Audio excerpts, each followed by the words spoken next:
en la situación especial que estamos viviendo, en medio de las grandes dificultades que estamos atravesando de tipo económico, cuando el bloqueo se ha recrudecido, pero no eran fenómenos conocidos en los tiempos normales de la revolución.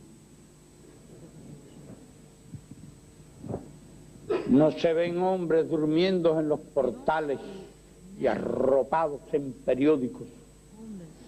A pesar de nuestra gran pobreza actual, no hay un solo ser humano desamparado y sin seguridad social en nuestro país.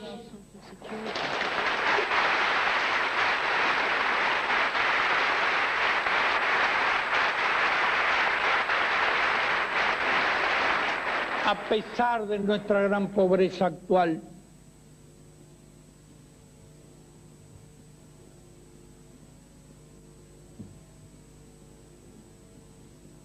los vicios que vemos todos los días en las sociedades capitalistas no existen aquí. En nuestro país eso ha sido la obra de la revolución. No hay un solo niño sin escuela y sin maestro. No hay un solo ciudadano sin atención médica desde antes de nacer. Aquí se empieza a atender al ciudadano cuando está en el vientre de la madre.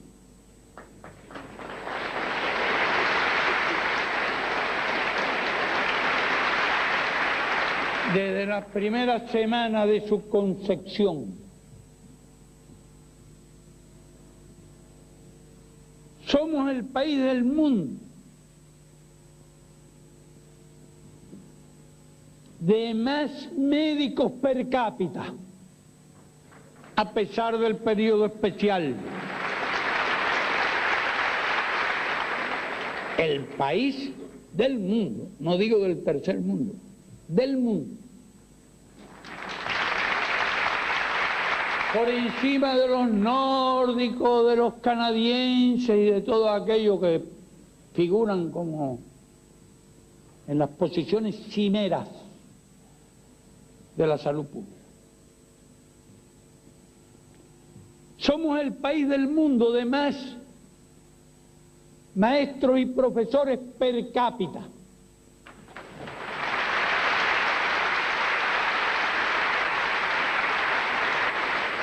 A pesar de las calamidades que estamos soportando. Somos el país del mundo con más instructores de arte per cápita. Somos el país del mundo con más profesores de educación física y deporte per cápita del mundo.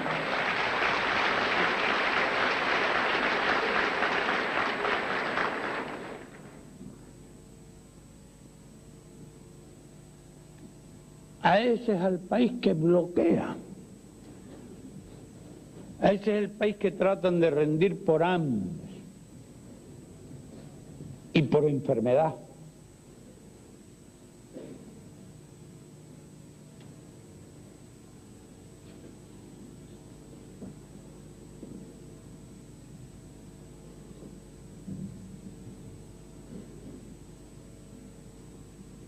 Algunos pretenden que se quite el bloqueo a cambio de que capitulemos, a cambio de que renunciemos a nuestros principios políticos, renunciemos al socialismo y a nuestras formas democráticas. Incluso en la reunión de Río salió un documento bastante confuso, a pesar de la noble resistencia del gobierno, de los gobiernos de Brasil, de México y de otros, y promovido por algunos que son muy uña y carne y uña con Estados Unidos, no quiero mencionar nombres,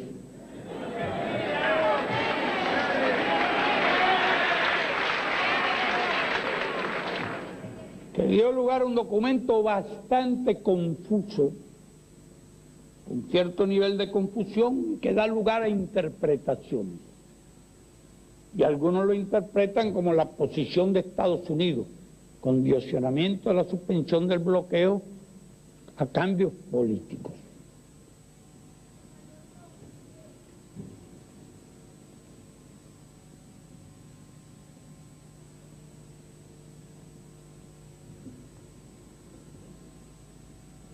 Cambios políticos.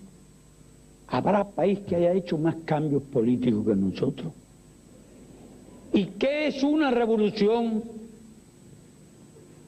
sino el más profundo y extraordinario cambio político?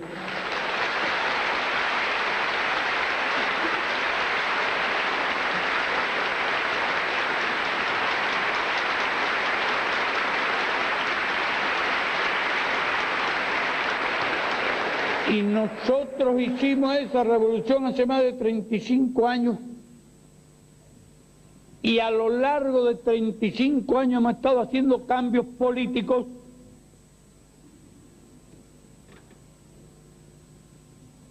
y no en busca de una democracia formal, enajenante, divisora de los pueblos, fragmentadora de los pueblos, no de una democracia que realmente una a los pueblos y vivialice lo más importante y esencial, que es la constante participación del pueblo en la política y la constante participación del pueblo en las cuestiones fundamentales de su vida.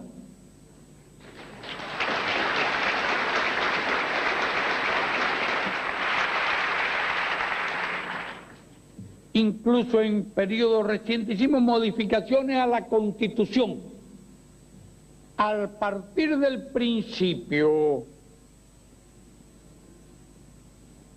de que el pueblo postula y el pueblo elige.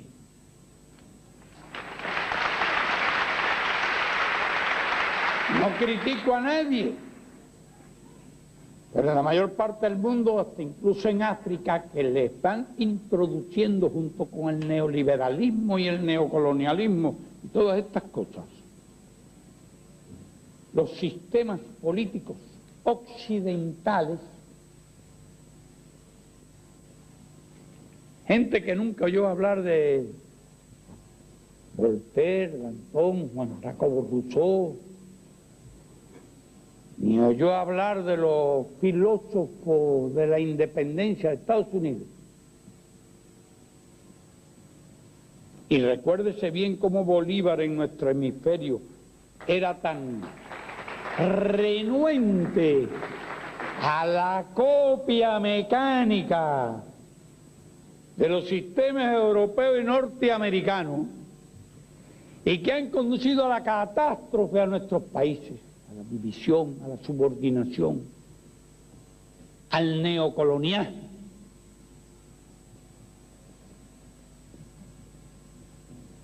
Pero nosotros vemos que se fragmentan en mil pedazos las sociedades, sociedades que tienen que unir su esfuerzo para el desarrollo.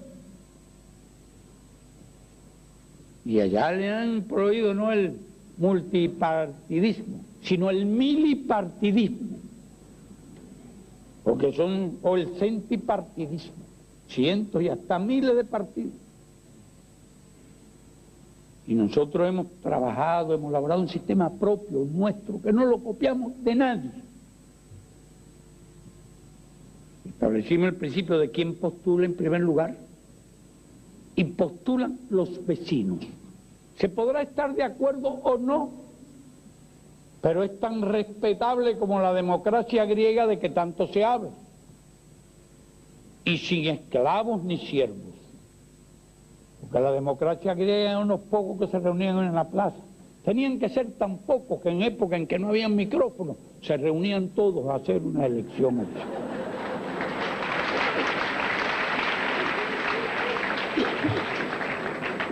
Los esclavos no participaban, los siervos no participaban, hoy tampoco. Cuando usted analiza los resultados electorales se topa. Compadre, en Estados Unidos ahora mismo acaban de elegir un nuevo Congreso, donde por cierto hay preocupantes tendencias hacia el conservadurismo y hacia la ultraderecha. Pero son asuntos internos de Estados Unidos, de verdad se lo aseguro, se los juro, que no le hemos puesto a Estados Unidos como condición para normalizar las relaciones, que renuncien a ese sistema.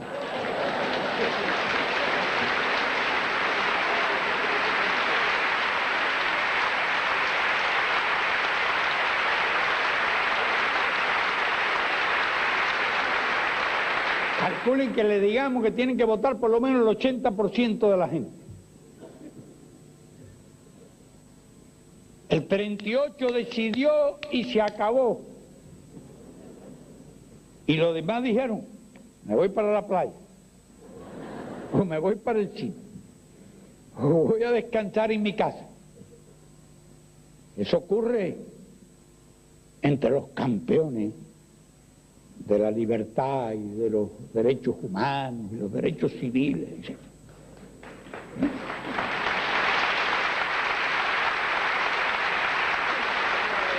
Y en muchos países de América Latina, por el estilo, mucha gente ni vota. Es que los esclavos y los siervos dicen, ¿para qué voy a votar si voy a seguir igual?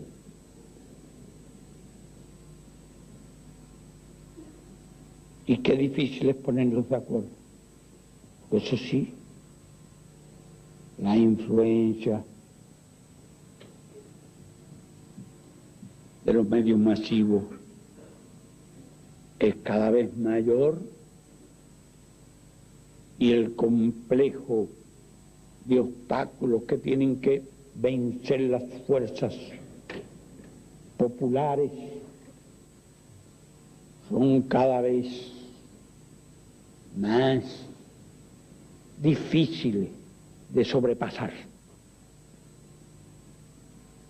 Pero bueno, en nuestras elecciones van a votar más del 95% de los ciudadanos y nadie está obligado a votar. Incluso los que no están con la revolución van y votan, aunque sea en blanco. Pero no votar por este o por el otro, votan por uno, votan por el otro, ¿no? Ahora en nuestro pueblo, repito una vez más, postulan los vecinos, postula el pueblo y elige el pueblo. De modo que en ese sentido, las posibilidades de ser electo algún ciudadano son infinitamente más que en cualquier otro país. Una buena prueba. Estaba hablando con una delegación mexicana y me dijeron, aquí está la Benjamín de los diputados. ¿Qué edad tiene? Dice, 25 años.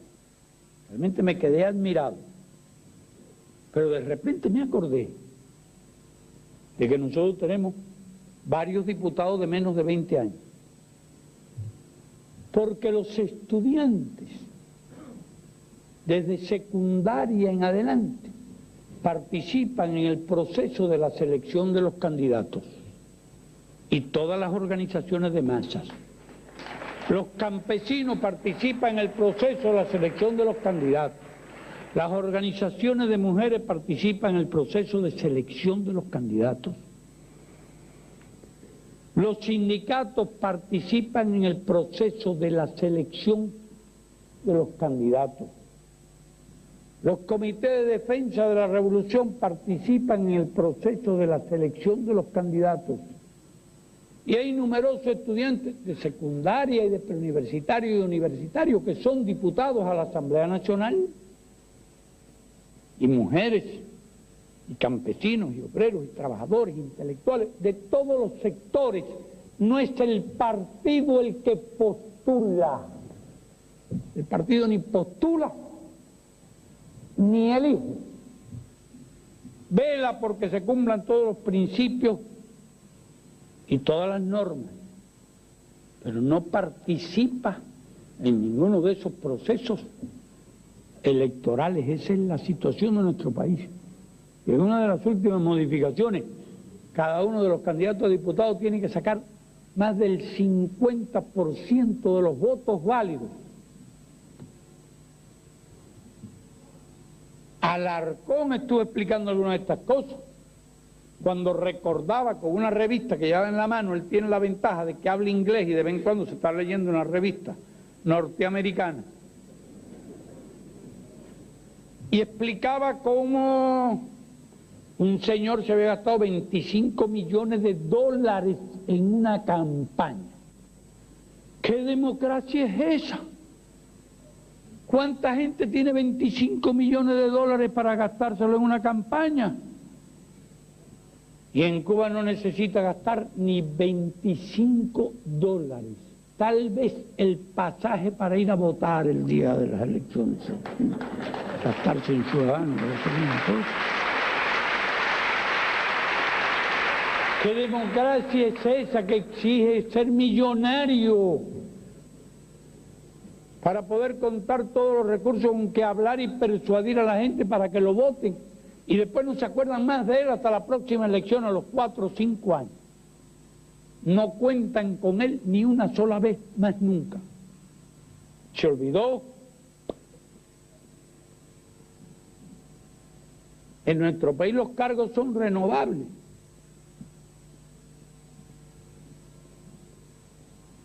Y lo mismo del delegado de circunscripción, el funcionario cualquiera que no sea, puede ser elegido, pero puede ser removido también de sus cargos. Ese es nuestro sistema con el que no pretendemos que los demás lo apliquen. Sería absurdo pretender que fuera un modelo, pero el que hemos adoptado nosotros, no nos lo impuso nadie. No vino ningún gobernador, interventor norteamericano a establecer un código electoral aquí, como hacían antes. La Constitución la hemos hecho nosotros. El código electoral lo hemos hecho nosotros, el sistema lo hemos ideado y lo hemos desarrollado nosotros, que es lo que ustedes han estado defendiendo, el derecho del país a establecer las normas, el sistema económico, político, social que estime pertinente. En el mundo es imposible otra cosa, es absurdo otra cosa, es loca cualquier otra pretensión, y estos locos andan pretendiendo que todo el mundo haga exactamente igualito que ellos, y lo de ellos no nos gusta. No nos gusta.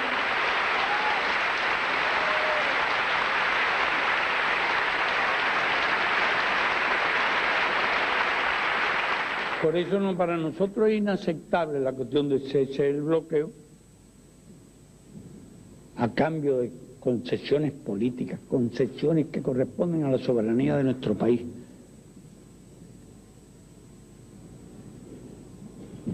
Es absolutamente inaceptable, es indignante, es irritante, y realmente preferimos perecer a renunciar a nuestra soberanía.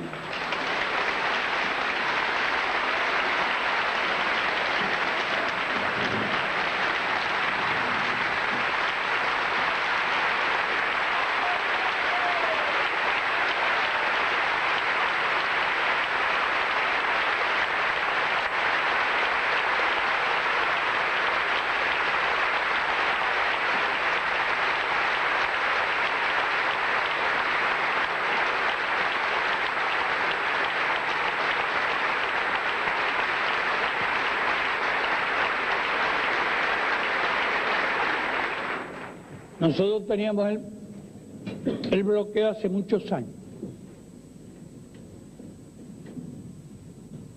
Pero es necesario meditar sobre un hecho. Cuando la revolución triunfa, existía un mundo. Hoy, al cabo de 35 años de revolución, existe otro mundo. El mundo cambió. Y no cambió hacia el progreso, realmente cambió hacia el retroceso. Porque el mundo bipolar no era del agrado de nadie. Pero el mundo unipolar nos agrada mucho menos.